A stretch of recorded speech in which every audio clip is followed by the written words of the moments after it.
is the Opie and Anthony Show. We got Kennedy coming in from MTV, the old MTV days. The Kennedy Chronicles is the new book.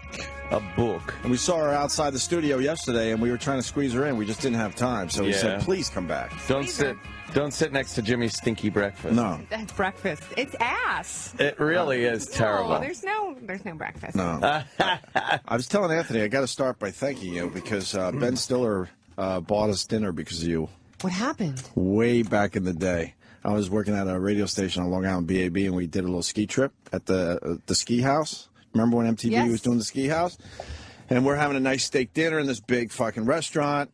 And you're having dinner with Ben Stiller, so I don't know what that was about. Maybe because you guys were just working together, or maybe you were fucking. No, there was no fucking. There was no fucking. Okay. I went to a strip bar with him and Steven Dorff and Guy Osiri one night. Right. Okay. And they were all very embarrassed because they were getting lap dances and boners, and then I was sitting there like boners. And were you pointing and laughing at the boners? Yeah, okay. And they were mortified. So the girls never take your lady friends to strip clubs. No, the girls I were with that night, they were like, "Holy fuck, that's Ben Stiller," and they were freaking out.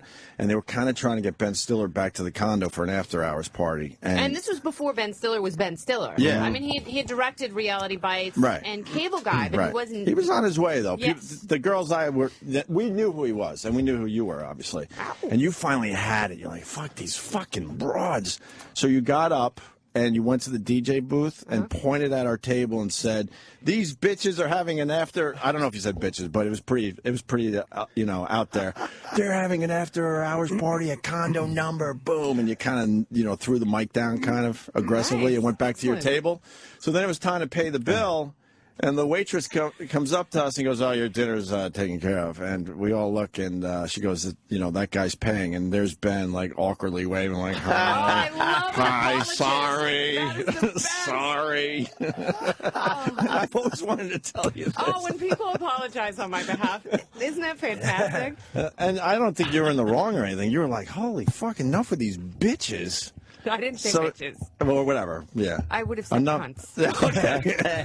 Enough of these broads, and then you went up and. Can I say that? That was really. Of course, I like that you said that. That's a good time to ask too. After it flies out. Right, we like that. Yeah, we actually like hearing that. Yeah, absolutely. So I've always had that story, and I figured one day I'd be able to tell you. I hope the steak was worth it. It was good. It was fun. Nice. It was a good night. I was laughing pretty hard. It was good. So the new book's called The Kennedy Chronicles. What? Come on. Hi. What is in there? When I went back and actually edited it and had to read the book, because, you write chapter by chapter, and sometimes things were out of order, and I would sit and trying to figure out the order. When I got the copy edit, which is where they go through, like a grammar school teacher goes through and puts commas in where they should left be stupid things out. That and dumb shit. They make really passive aggressive comments in the margin. Like, oh no! Did you mean to say this? Oh, really? No. Yeah. Copy editors are awful. They're awful people. Oh, they're bores. And they don't care if it changes the context of the joke. They want the grammar proper. Like and it's interesting that you say that because I made two references to. I referred to myself as appearing autistic, and the copy editor flagged that as offensive language.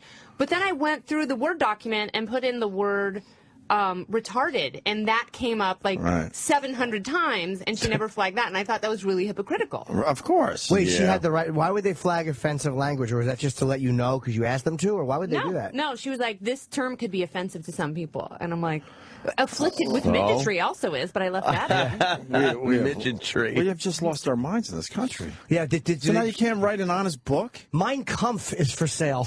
Right. Yeah. But don't, Barnes & Noble. Is that flagged?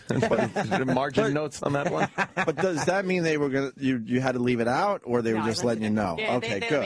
You did? All right, good. No, I left they were just letting you know. And I actually wrote angrily in the margin. Oh, good. It's like, you know what? Like, I was not talking about autistic children. Right. When I described something as retarded, I was not talking about the intellectually challenged. Right. Of course. Margin fight.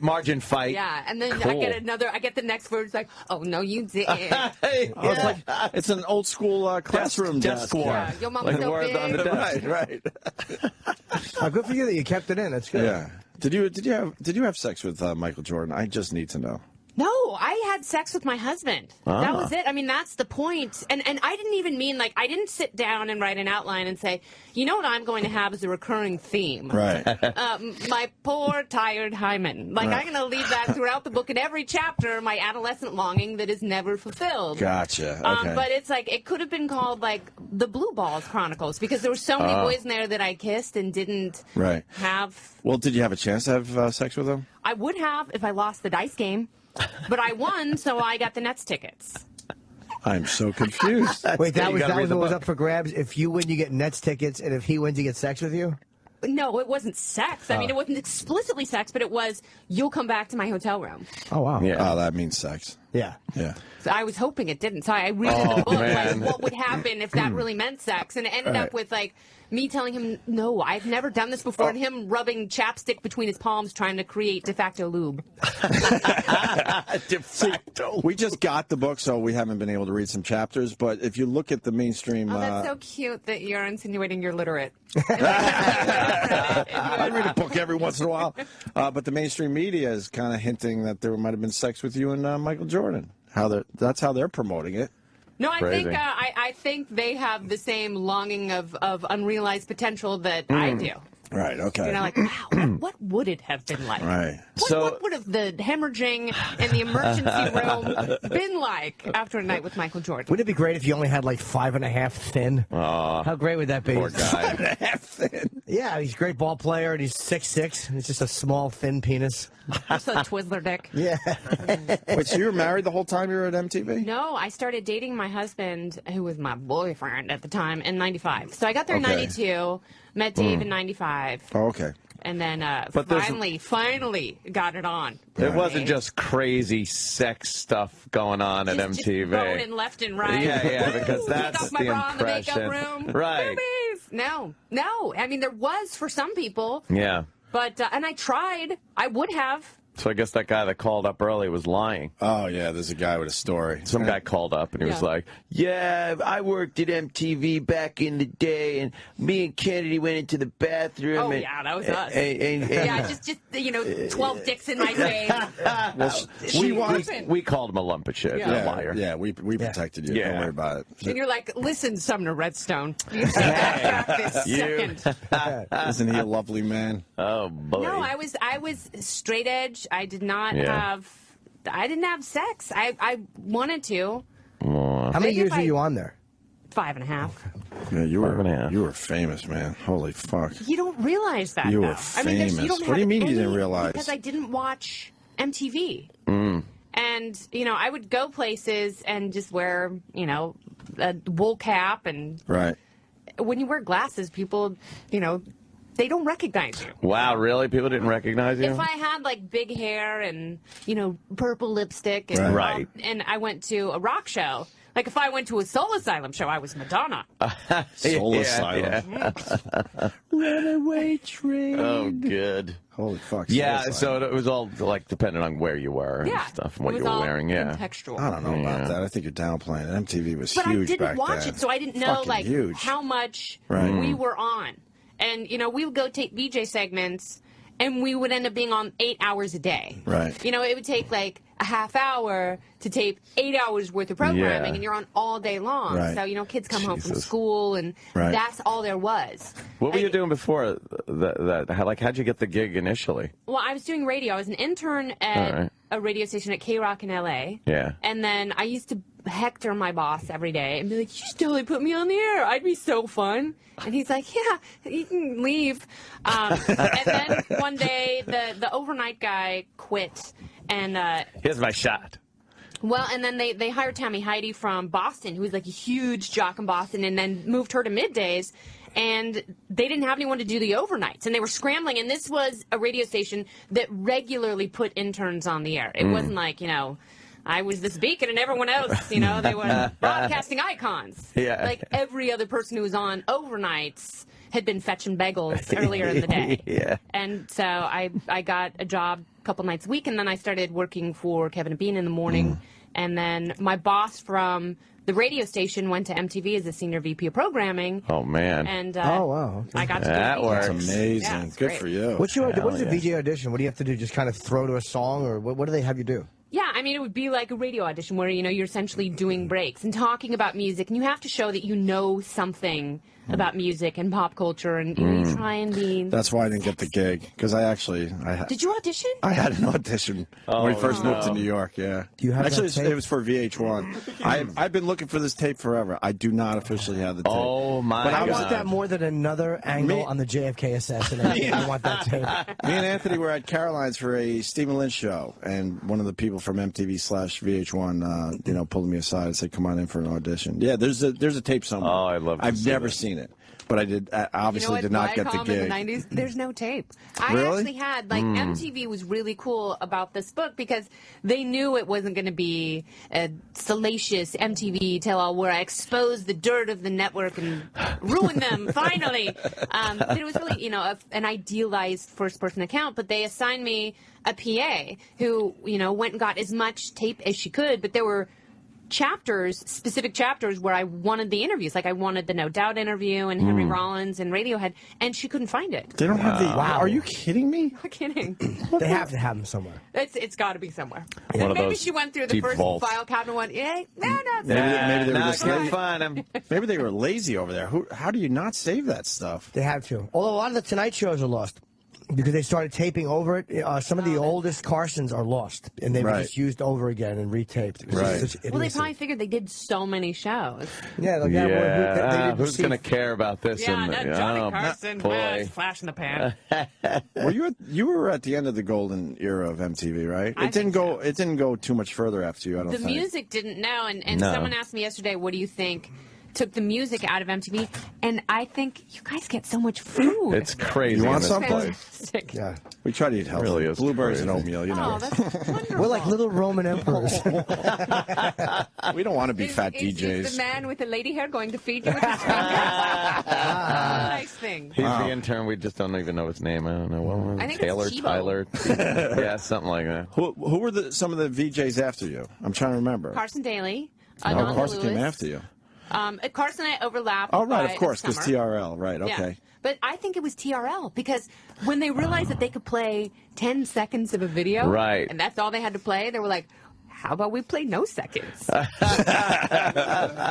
So someone probably, put that out there in a meeting, and everyone went, yeah. You know what? But that You're shit right. was so frustrating because some of those songs were pretty hot, and you wanted to kind of see the whole video. And they would come there's back. Carson Daly. I'm like, no, I want to see more of the video. That was, you're like, no, it wasn't. That was a quarter of it, not Right. even. Didn't Right. the Real World That hurt was it just too? the tip. Yeah, just the tip. They just put in the tip. A little bit. The Real A little World bit. too, right? Because that kind of changed their Yeah, programming and a lot. that was 92. So that debuted in 92 before I got there, and there was a lot of controversy about that show. And people are like, "Ooh, it's fake. It's or it's really dangerous, and you shouldn't be showing people like this." Yeah, I Being do real. remember the controversy. Everything's Yeah. controversial. Yeah, everyone has to make something out of it. Like God, even I right? remember when Survivor debuted. They're Yeah. like, "Oh, people are going to die. They're gonna die. Is this what we should be having people do? It's We're kind in the of gutter. We're putting people on exhibit and all right. Stop, relax. But the early Real Worlds, that was real reality shows. Way more so. Way more than now. Now it's ridiculous. Everything's a storyline. You Of watch course. any Storyline, reality yeah. show, and everything Right. is so Right. forced and pre-produced, Yes. and it's because no one wants to sit there and go You have through to wait it 24 out. hours of footage. I read, I think it took 6 months to get a Real World. Like they had to be in a house for 6 months. Yeah, I'm sure and they were nowadays there. they're barely there 3 weeks to film a whole Yeah. season. It's called And they're all- assisted reality now. Right. Yeah, they're gonna be Assisted like, okay, reality. so we're gonna do group anal at 3, and then you guys Yeah. are gonna get loaded, and you're gonna vomit on yourselves by 4:30, and we need a heart out here. Yeah, the fight will be a good ending for this one. Pedro and Puck. I mean, come on, that shit was, great. Okay, in the book, I talk about taking Puck home Oh. to Portland Really? because I had interviewed him for a Did he late night. punch you? Did he wipe a booger I broke on my you? wrist, and I blame it on him. You know what he did? He wounded my family with his inane, boring stories. Oh my God, that's great. And, body odor? and my parents are Midwesterners, and they don't understand, But it's that Puck sort in of your house. malignant narcissism Right. that just takes over, and he just blanketed them with stink and Oh, stories of his God. friend, the orangutan trainer. And So he was such an ass that by the end of the 2 or 3 days, my brothers and I were like, let's pretend we're on the real world. And my brother was like, I'll be Muhammad, you be Rachel. And they were like, Puck, you can play yourself. And he started crying.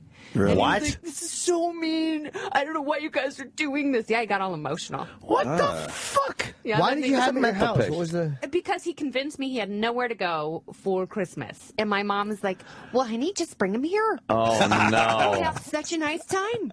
We'll just have some Bosco, and we'll open presents, and we'll have a birthday cake for Jesus. It'll be wonderful. Did you regret that? Oh, she still does. To this day, right? She brings it up. Yeah, she's like, who was that Rock or Pick? What was his name? He was awful. Fuck your house. And then I went to, I'm the only person in my family who ever went to church.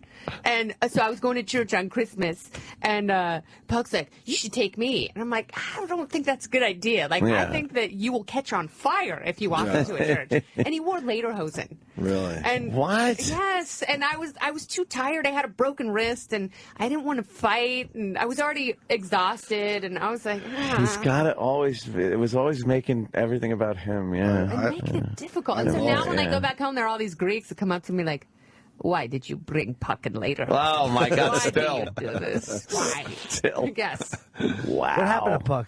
He's an ass. You know what he is now? He's like, allegedly, in the recesses of my memory, a wife-beating drunken driver who got a DUI with his kid in the car. Right. Yeah, and then I mean, he's done some things that's like, you're such, like, I contemplated not writing about him because of the horrible things he's done just in the last 5 years. I have heard, yeah. This. There's domestic violence, there's a restraining order, DUI, yeah. Yeah. Just with really. a kid in the car. With the kid in It's the like, car. you know what? Go get bombed and drive off a cliff. Right. That's fine.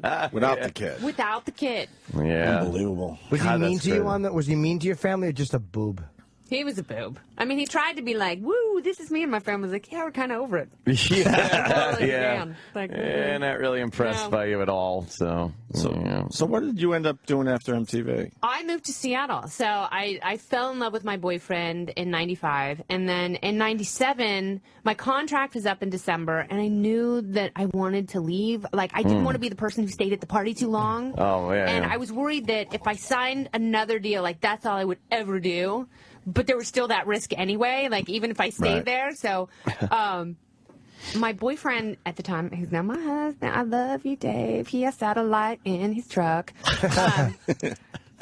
He broke his back. Wow. And so I had just finished shooting at the U.S. Open of surfing in Huntington Beach. I had a great day, and his friend called me frantically, and they're like, Dave just broke his back. He's in an ambulance. He might be paralyzed. Jeez. And it was like, holy shit, Jesus. Jeez. So I went up to Portland where he was, and he had major back surgery, and, you know, they're like, well, he might be paralyzed after the surgery. So, and you realize in that moment when someone's really hurt that you love, you realize how much you love him, how much you love them.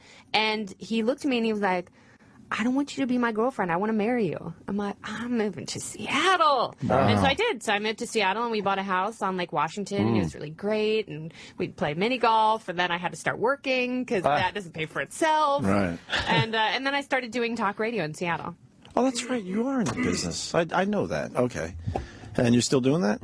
I did talk radio for years. Now I do a music show Right. in the morning in LA. You were successful doing talk radio. Of course, I know that. That was really fun. I love talk, Yeah. and I still fill in on KFI for John and Ken and stuff Okay. like that, and that's great. I mean, that is such a focused challenge. So like anything other than a 4-hour show where you're talking alone without taking phone calls Yeah. is super easy compared I to know that. I mean, I think so many people in our world would have loved to be on MTV. To actually walk away from that, I can't imagine. Did you feel like they were going to want you to leave, or did you feel like I have to walk She away? easily could have done another few No, years. I think I could have stayed. But to make that decision, going, I'm walking away from MTV. It was very anxiety inducing. I can And I imagine. talk about in the books like having panic attacks. Like I am leaving everything I know, like Jeez. everything I know professionally and socially. My roommate worked at MTV. We were roommates for 5 years. She was an executive at MTV. You know, I didn't meet my boyfriend through MTV, but he was so wrapped up in that world, and all I knew professionally and socially was there. Right. You know, not to mention being on TV and wondering, like, maybe I'm never going to work in broadcasting again. Like, that was such a possibility. Did you ever regret it? Was there a time, like, after, like, 2 or 3 years later, you're like, oh, fuck? No, I really liked being in Seattle. I was more surprised at the blowback I got politically trying to get jobs outside of MTV, and people being like, yeah. When I wrote a book an advice book for girls in '99, and had a hard time finding a publisher, because you're not going to believe this, but publishers in New York are very liberal. Wow. And so they were like, oh, she's the Republican, blah, blah, blah, blah. And so that was difficult, but other than that, you know, I've always tried to do kind of fun, interesting stuff. And so I did a game show on Game Show Network, and I did a show. I did Pitchmen on Discovery Channel, and I'm a correspondent for Stossel on Fox Business, and he's amazing. Stossel. Yeah, because he's a full-on libertarian and sends me to do like these great stories, and I climbed over the border fence into Mexico a couple weeks ago. I drove drunk with the LA County Sheriff.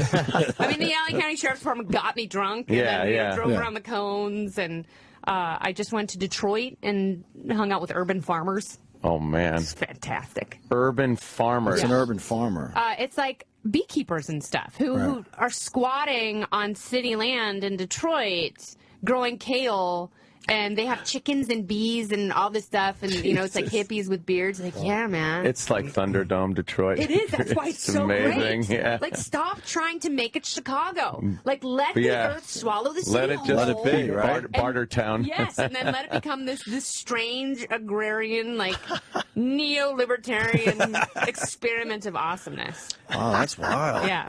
Did that piece run yet? I want to see that. Yeah, that was last week. Oh, I'll look it up online. Did you go by the bees at all?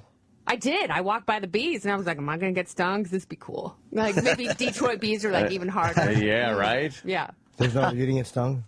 What's that? I would never walk by a beehive, ever. Really? It wasn't a hive. I mean, they're like in boxes. Yeah, you I know. Just sort of buzz around. But there's always a few on the outside of the boxes. There's got to be one ornery one. Yeah, there's a few that just don't want to be in the box. They were buzzing. It's like pit bulls. Right. You know, everyone says, oh, no, my dog is so sweet and nice, until he's latching onto a toddler's throat. Right. But, you know, they're so those cute dogs. beekeepers that don't even wear the suits, they're just out there and bees are on their hand and they go, and they're like this. Yeah, they're just brushing them off. A bee, if I see a bee and I'm They not look like Rocky Dennis. vigilant. They got like cauliflower face. Yes. Yeah. If I'm not vigilant, though, around a bee, one will just go and just fly right into me, stinger first. Yeah. And they're just like, wiping them off. They're just assholes. Fuck. I What did I do to you? Relax. Yeah, they're like the frustrated accountants of the animal world. Yes. So I was watching a special on Japanese hornets, and there was a guy catching them with no gloves. And those are the biggest hornets in the world. They're horrible. They're horrible bees. And he was just catching them in a little net and then wisping them into a honey jar and like making them drown so he could make this special potent honey. Oh, yeah, because it's probably some like wiener elixir. Yeah. What a prick. Yeah. Did you see the video on YouTube? This is my favorite. The guy cleaning the poop in the cobra cage.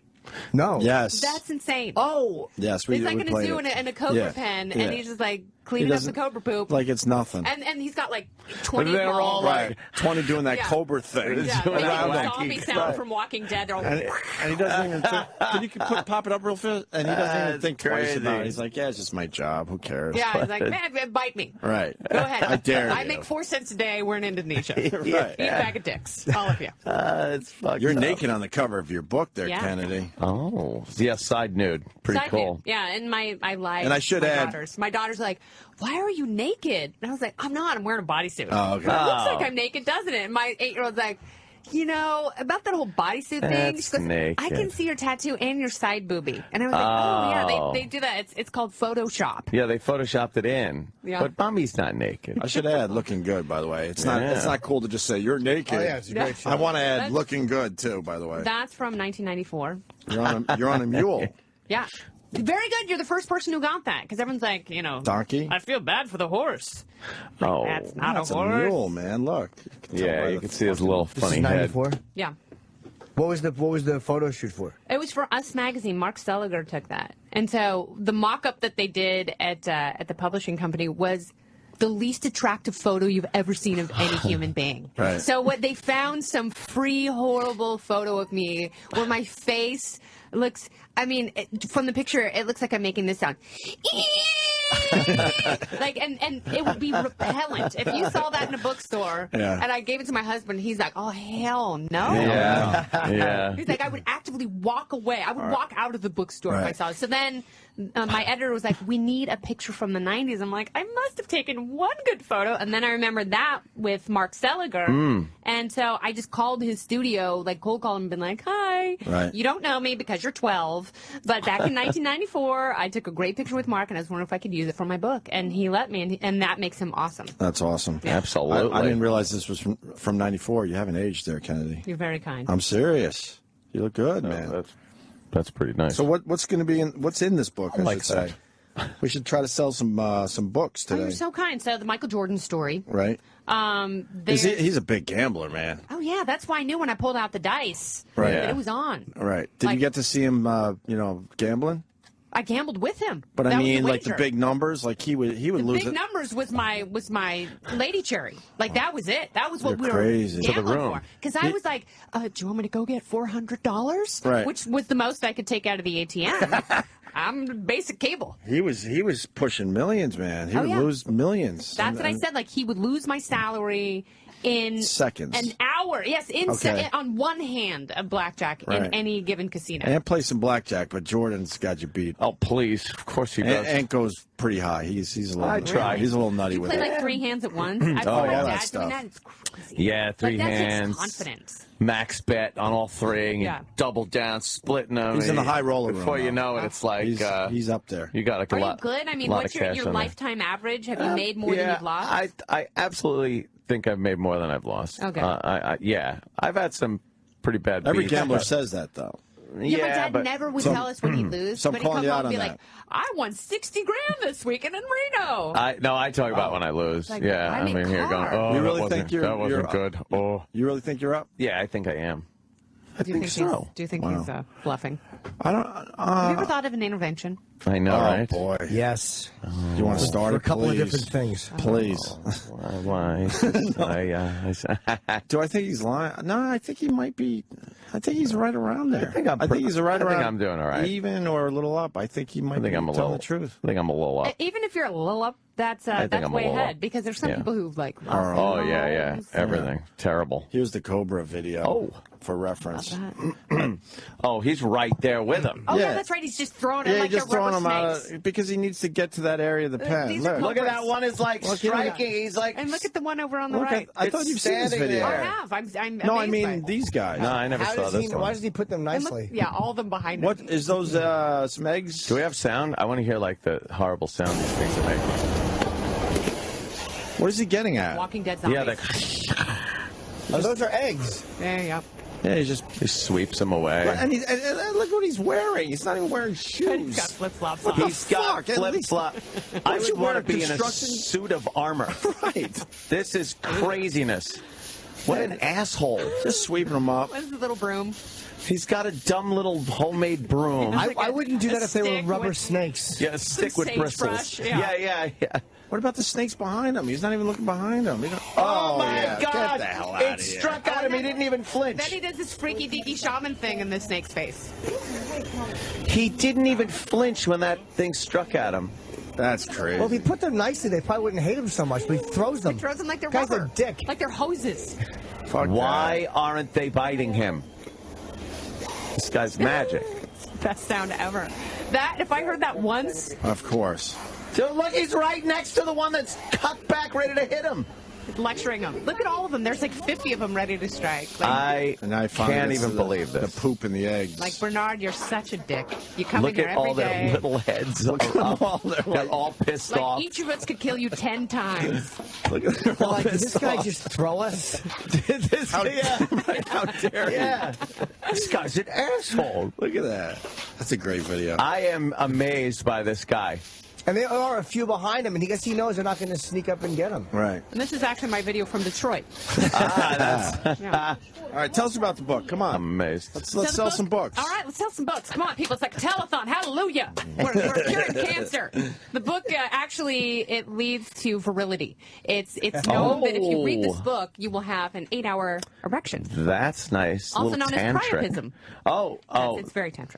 Oh, that's when the boner doesn't go down. Yeah, then you got to go somewhere and they hit it with a mallet. Oh, what is a fucking cartoon character?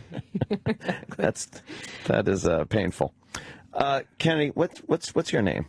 Lisa Kennedy Montgomery. Lisa Kennedy Montgomery. Yeah. That's pretty good. That's a fucking fancy name. Yeah. Well, my parents wanted to call me Kennedy, but my dad, who just thought less of me, was like, she's not going to be able to spell it. Oh. Let's just call her Lisa. Oh, no. Like every other girl born in the 70s. Lisa! How did your boyfriend at the time break his back? In a motocross race. So he was a pro snowboarder for 10 years. Gee. And, it's like, the smartest thing you can do when you're a snowboarder, like, let me get on a motorcycle and race other dudes. So he flew off a jump and landed on his butt and just burst one of the vertebrae. And he was very lucky he was not paralyzed, because he was for a little bit. And then being a genius, a year and a half later, he was at a snowboard contest in California, and I will not forgive him for this one. He decided to be the first one off a jump in a big air contest and overshot the landing by about 40 feet and just fell out of the air and broke his back again. Wow. Second time in 2 years? Yeah. Jesus. And that's every once in a while, like, you know how it is when you're in a relationship, like, you ruminate on something, you let it go, and then you just bring it up out of nowhere. Yeah, right. Like, That's the my one. thing that I'm like, why did you do that? And still to this day, and that was in 1998. Wow. But I'm still like, why would you do that? Huh? Of course. Yeah. How's his back now? It's funny because his back's good, but now he has a hernia.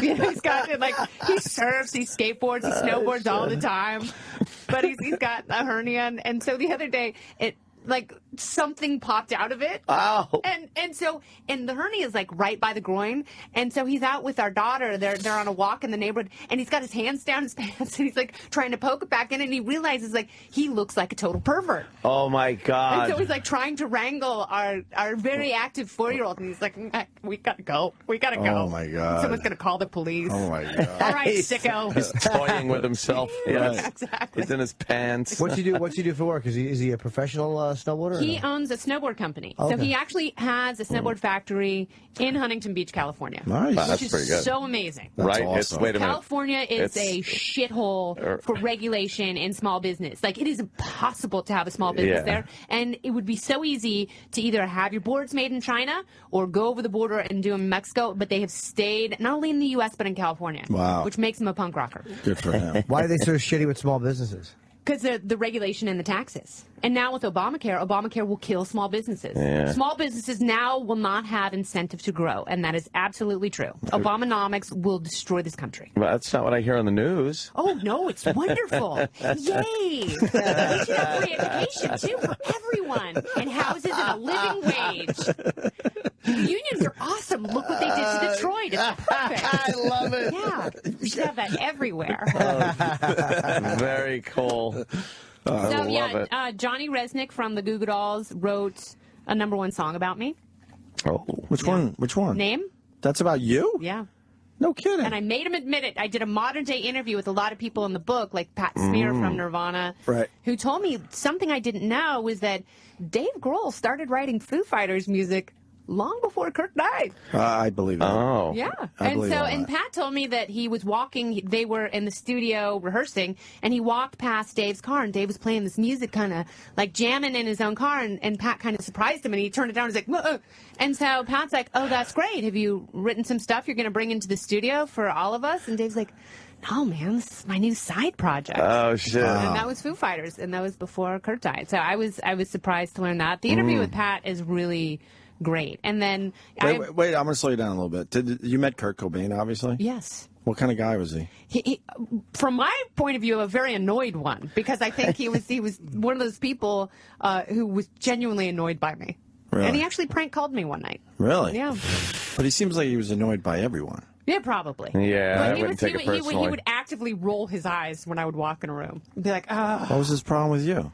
I was, I represented corporate music. Oh, yeah. Then don't do corporate music. Well, that was the argument that Rob Tannenbaum made when they wrote their book, I Want My MTV, was, Nirvana was a very MTV-friendly band. It didn't feel like that from the inside, because getting them to do stuff felt like pulling teeth. But they were all over. They did Unplugged. They you. did special concerts. A lot of interviews. Yeah, I mean, they didn't come to the beach house. Oh, but you say, well, then don't do corporate rock. I think he pretty much stopped doing it. When you look at it that way, it's like, you know what, you're he right. pretty much took the big exit from... he didn't puss out. You're right. Yeah. You're right. You know what? You're completely right. Home. Yeah. Yeah, but he was in there for a while. Yeah. And they didn't have to was make all over videos. They chose to make videos. They did, and Pearl Jam did not. After Jeremy, Pearl Jam would not make videos. Right. Really? I mean, that was a band, and Pearl Jam is still one of the biggest bands in the world. I love Pearl Jam. Yeah. Still a big Their fan. live show is phenomenal. I finally got to see him for the first time, even though I've been a fan forever, in Philly last summer. Unbelievable. How was the end of the show? I snuck out. Who needs to see Jay-Z do 99 Problems with Eddie Vedder? That's just so shit. I saw Chris Cornell and Eddie Vedder do the Temple of the Dog song. Wow. Nice. I'm going hungry. Yeah, which is, by the way, one of the worst songs ever written. Really? I kind of like it. I hated that song. one. Really? When it would come on, I would turn it. Chris Cornell's shrill, shrieking. I'm going hungry.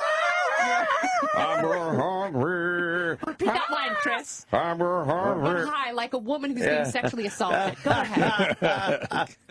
Horrible. Yeah, it was an awful little tune. So the Goo Goo Dolls do name.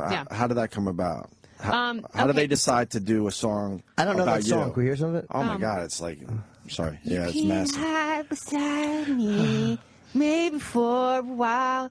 I won't tell no one your name. I won't tell your name. Yeah. Here we go. Yeah, wing a ding a ding it.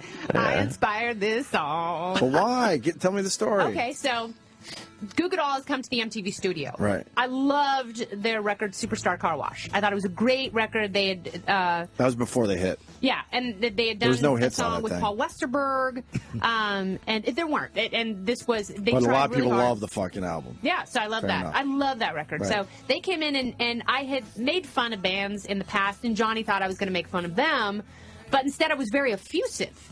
And he was kind of caught off guard and really hot. Like, he had these working class Polish biceps, and he was wearing like a cut off shirt and overalls, and frosted hair, and all the ingredients right there. So we kind of had a flirtation, and then he was like, "We should go to dinner and talk about music." I'm like, "That's a great idea." And he was newly married. Like, he'd only been married for like a year. So he came over to my apartment, and we talked for a while. We went and had soup at Veselka, which is a Russian deli down the street from where I lived in the East Village. And then we went back to my apartment afterward, which was, always the fatal mistake.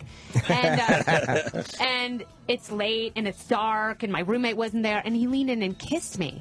And I was like, huh. And it was like a beautiful, like life-changing electric bolts in the vagina kiss.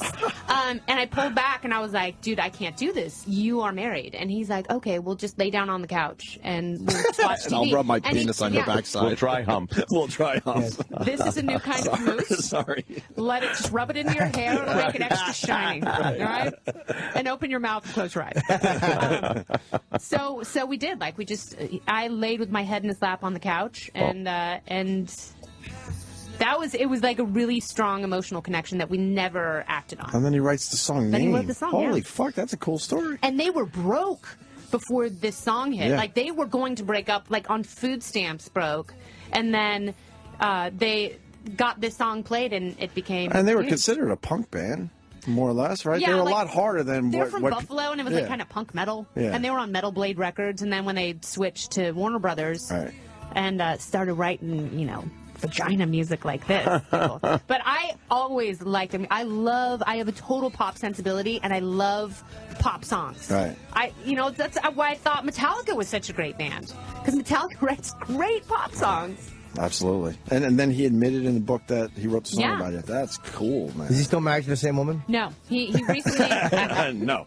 No, and I actually, because you go through a vetting process with a lawyer to make sure no one's going to sue you when they read the book. And it was funny, the stuff they flagged. They flagged a story about Matt LeBlanc. But with Johnny Resnick, they're like, you can't write these things. If he was married at the time, he can sue you. So I had to take a lot of the more explicit stuff out. Wow. So.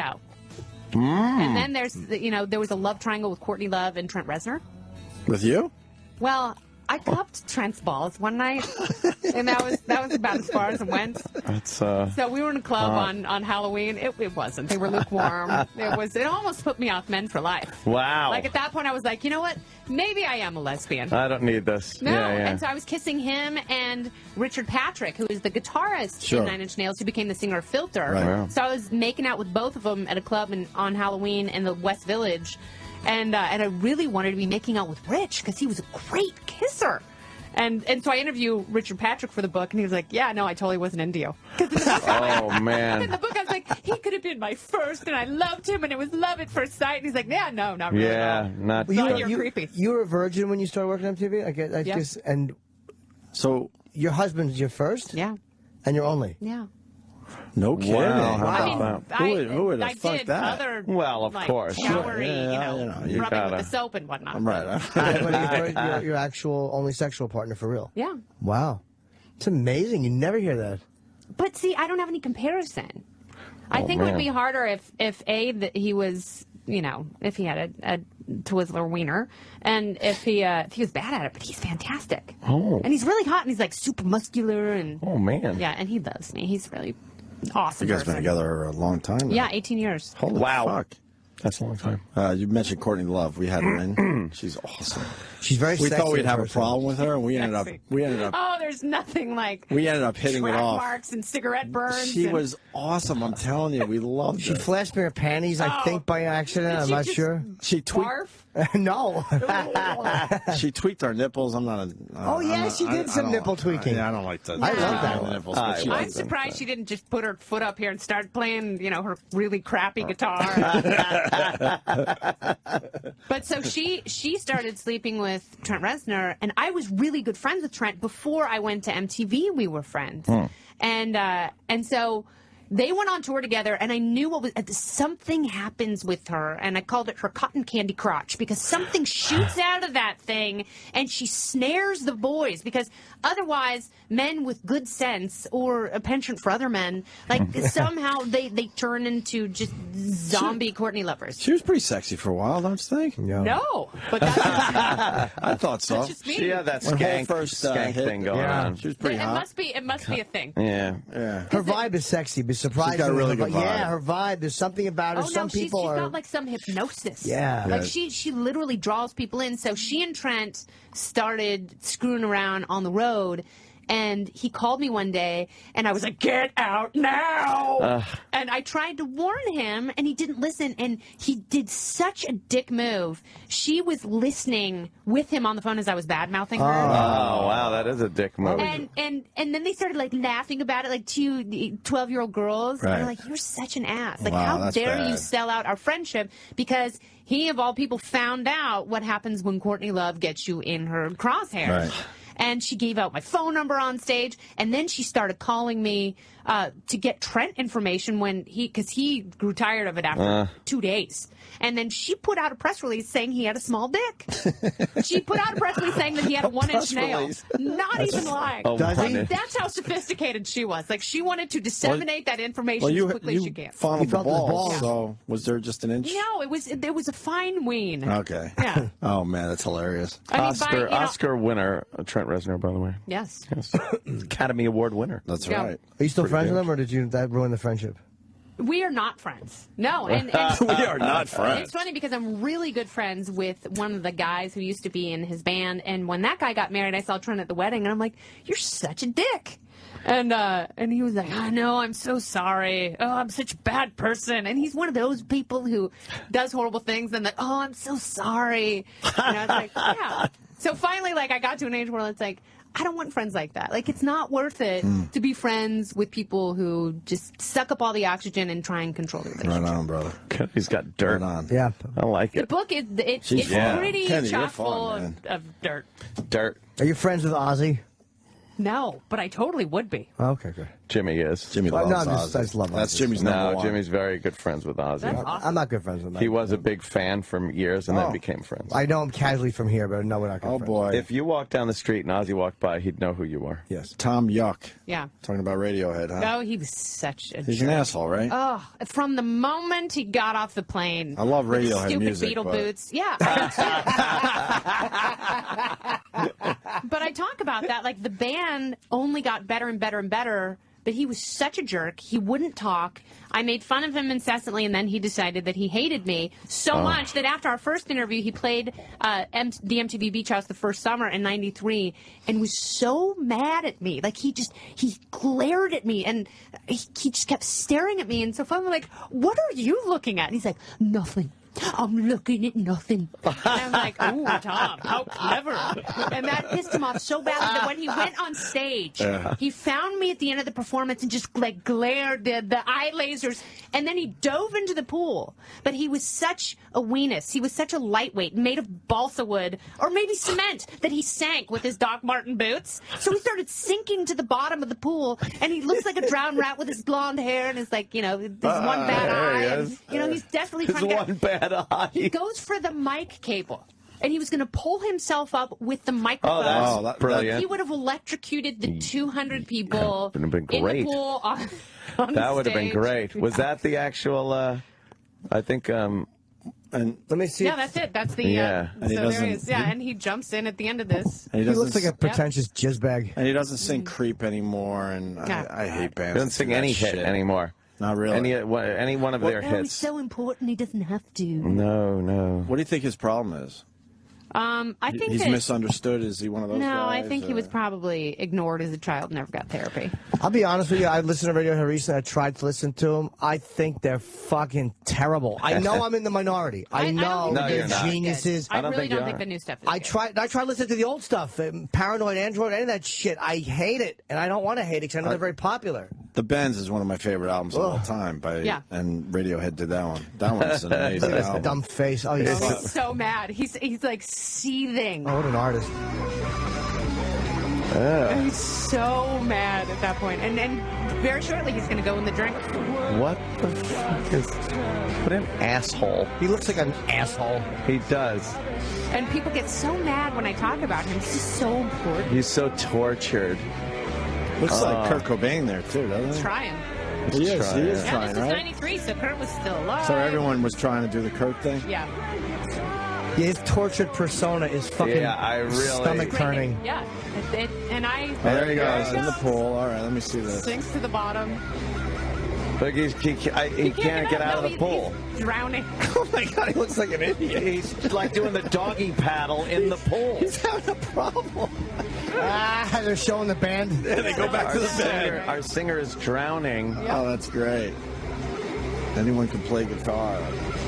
Anyone can drown. Yeah, anyone can drown. Yeah. Well, I think I might have to read Kennedy's book. Fuck. I Yeah. don't want to read. And we didn't even get to the Dave Navarro chapter. Well, let's man. do it. What do you got on Dave Navarro? He was the last person I dated before I met my husband. Oh. How long did you date him? Just a few months. He was super sexy. But He he was a heroin addict, so I wasn't going to let his fluids near me. Oh, wow. But he was a great kisser. Was he? Yeah. Were you around him when he was doing the heroin? No, he was completely sober. He was such a workout freak, almost borderline eating disorder. And, he and I would joke a lot about our bodies and body image. And it was like talking to my favorite gal pal. Yeah. He's very funny. Like, he's got this wonderfully dark, twisted sense of humor. And Kurt Loder is so offended because Dave has John Wayne Gacy paintings. But you walk into his house and he had a medical, like, urine specimen container with a dark yellow fluid, and it says Gene Hackman on it. He's got Gene Hackman's piss. You gotta respect that. That's hilarious. That's cool. And he kept it in I the like fridge. that. So Really? it was awesome, yeah. Wait, Gene Hackman's but piss. you went out with these guys and they were cool not having sex with you. Dave Navarro loved it. Like, he loved the fact that I was not a whore. Because he, at that point, felt that all women were whores. Right. And if I wouldn't sleep with him, it meant that clearly I was not one of them. Damn. Wow. And then he was so pleased that he was the last person I dated before my husband.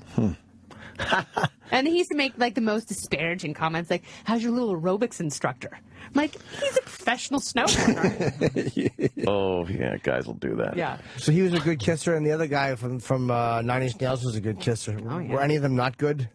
Yeah, Dave Pirner from Soul Asylum. He kissed me on the mouth, and I say it was like his guts punched my nose.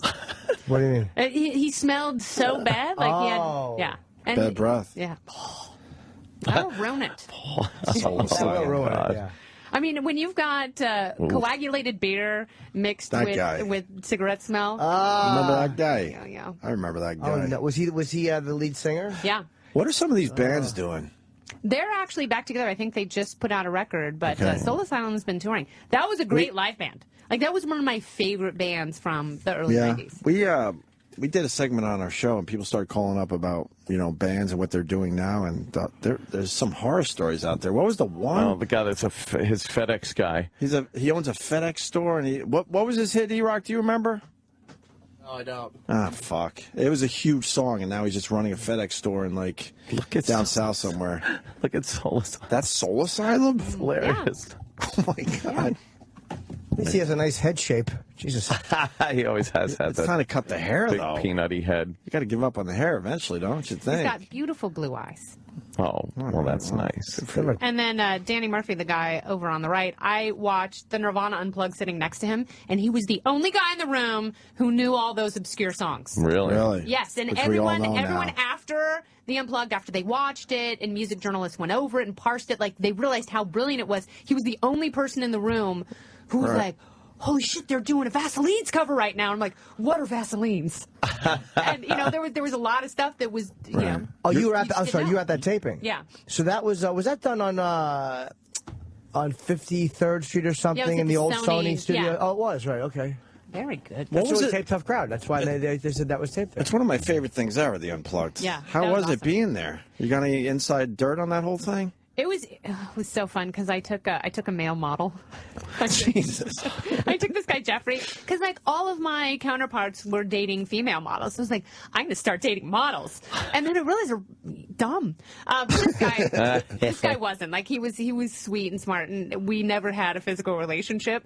But I took him to Nirvana, and it was so strange because as I was writing that chapter, he found me on Facebook the next day and was like, "Remember when you took me to Nirvana Unplugged?" And I called him, and he brought back all these memories.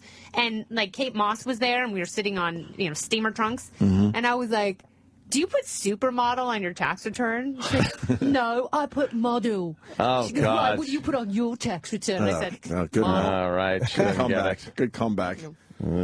But no inside dirt? I mean, Kurt was pretty fucked up at that point, right? He wasn't then, and I asked Pat about that, if at the Unplugged taping. But what happened was, after the show, I mean, it was a great set. It was beautiful. It was amazing. And actually, Dave Grohl does such an amazing performance during that. And you realize, the fact that he could play drums and sing so beautifully and harmonize all at the same time, and he's a great guitarist, kind of unfair.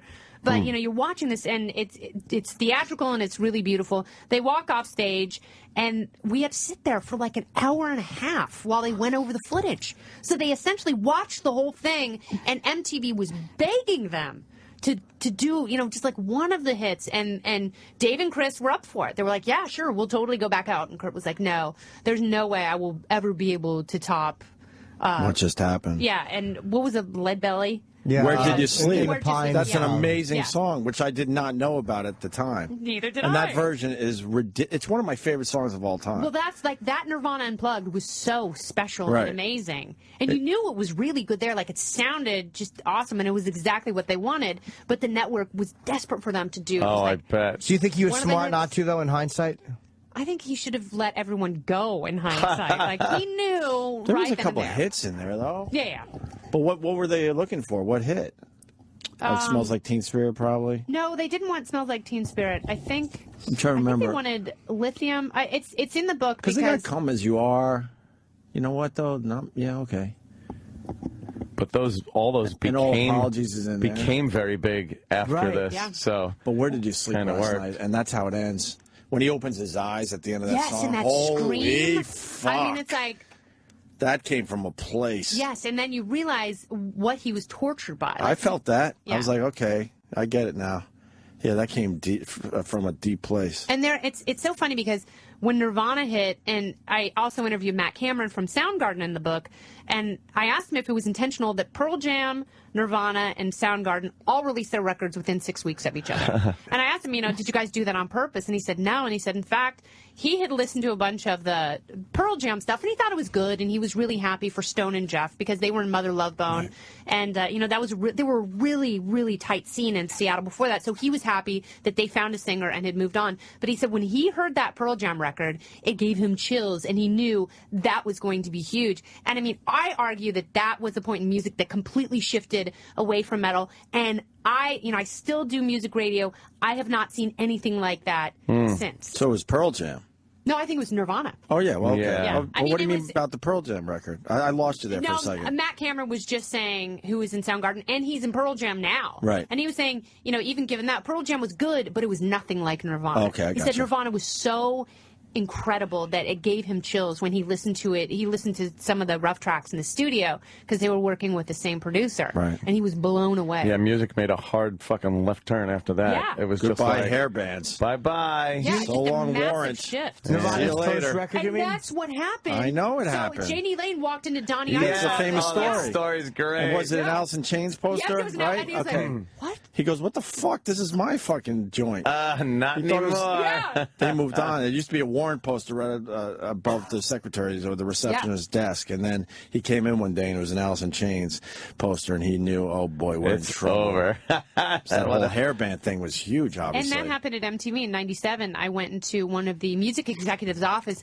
and she had a huge Spice Girls picture. And I'm like, what are Spice Girls? And she's like, they're great. They're going to be huge. I'm like, I hope not. Right. Yeah, well, they were. So it did happen to you. Well, Right. it did, yeah, because that pop shift, I don't think I would have survived that pop shift because it was in '97. It was that year they canceled Alternative Nation and TRL launched, and that's when Britney Spears, Christina Aguilera, Backstreet Boys, NSYNC, that's when they all hit. Popped. Yeah, you jumping around to that shit would have been a little weird. Oh, it would have been so inauthentic. I would have been miserable. So in hindsight, you left at the right time. Yeah, it was It's pretty for obvious me. now.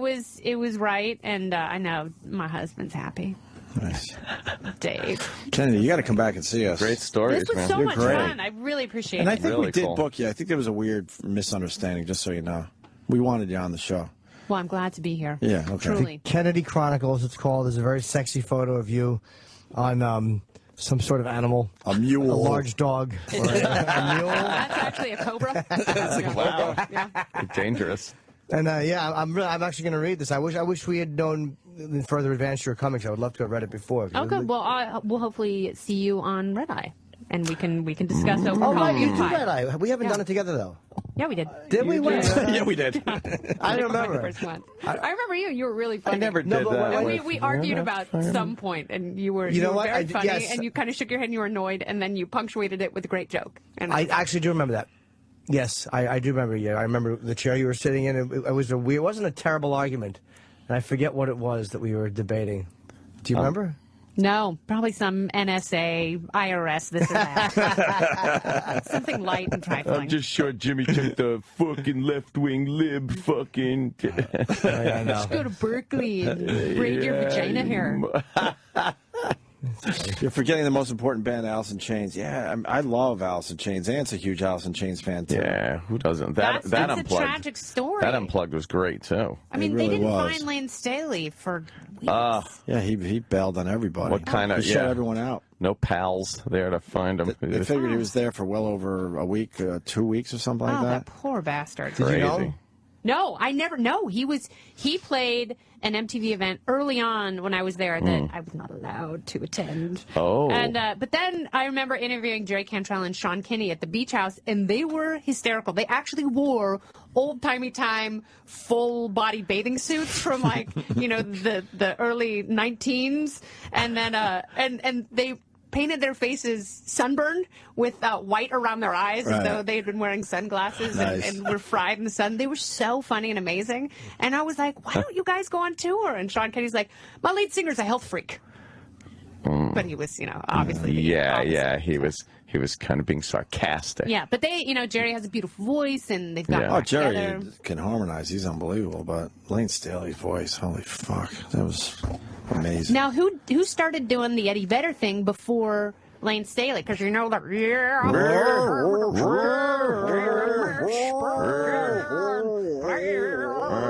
And then that horrible Scott Stapp from Creed did it. Oh, yeah. And don't forget Silverchair. They did a little bit of that too, right? They were like 14-year-old Australians. You can't play. We got them beers. They played one of our gigs in Boston. We got them beers. They were like 16 at the time, 17. Thanks, mate. And then this is great. We also did it with Days of the New. They needed some beers. That's right. We got them beers. Jeez. I hate that style of singing too. It drives me crazy. I love that. Perfected. Oh, it makes me sick. But Eddie changed it up. Yeah, he did. Bit. And when he did really his solo record with the ukulele, he didn't. Even flow. You know what it sounds like? It sounds like James Gum. Oh wait, she's a great big fat person. Yeah, that's what it sounds like. She was a large girl. Yeah, sure. She was a big girl, sure. Help me get this in the truck. Would you? Yeah. A band that I loved was Mother Love Bone. And I love Mother Love Bone. They should have hit, obviously, and the guy drops dead of. I loved heroin. Andrew Wood's voice. Wood, I course. loved his voice, but he that really was that kind of metal. Like he was that. They were not grunge. It was sort of the bridge between the two genres, totally. right? Yes. Because it was like metals meeting the. Yeah, and they were like glam and would wear makeup and had big hair. You could hear Guns N' Roses in there, but you could also hear some of the fucking grunge rock as well. I really like that band a lot. Them and Green River, which was like I don't know Green River too much. I know the name, but I don't that know was their Mark shit. Arm and Stone and Right. I just don't know their stuff. I've heard the name a million times. I should go search it out a bit. Anyway, we could talk forever. Kennedy, thank you so much. Thank you guys. Come You back have and a see us. show to do, and I wish you luck. And Yes. we should go Luck on at the this air. point, Jesus. We were discussing Rodman. Eric just told me on North Korea. We were talking about Dennis Rodman. Oh, really? What happened to his face? Oh, Dennis? No one talks about, something is wrong with his face. It looks like he's been in a radiation accident and It's wears getting worse, an too. inch of old lady makeup to cover it. Yeah, Yes. there's something going on with Oh, him. really? And maybe it's the rampant alcoholism that's well documented. Well, that could be it. Yeah. He loves his booze. He loves it. All right, guys. He's all You're right, great. diplomat. So Thank fun. you. The book is called The Kennedy Chronicles. It's out now. Go get it. That's it. Or you Yes, could buy it on thank you Kindle so if you want much. to. or Kindle, somewhere else. Amazon. Kindle. You guys can even link to the Amazon page on your website. I don't even mind. Wow, that's I won't crazy. even be mad. Yeah, E-Rock, just link her book on our Facebook page. yeah. Come on, please. E-Rock. What's wrong with you? All Thank you, E-Rock. The Opie and Anthony Show on Sirius XM.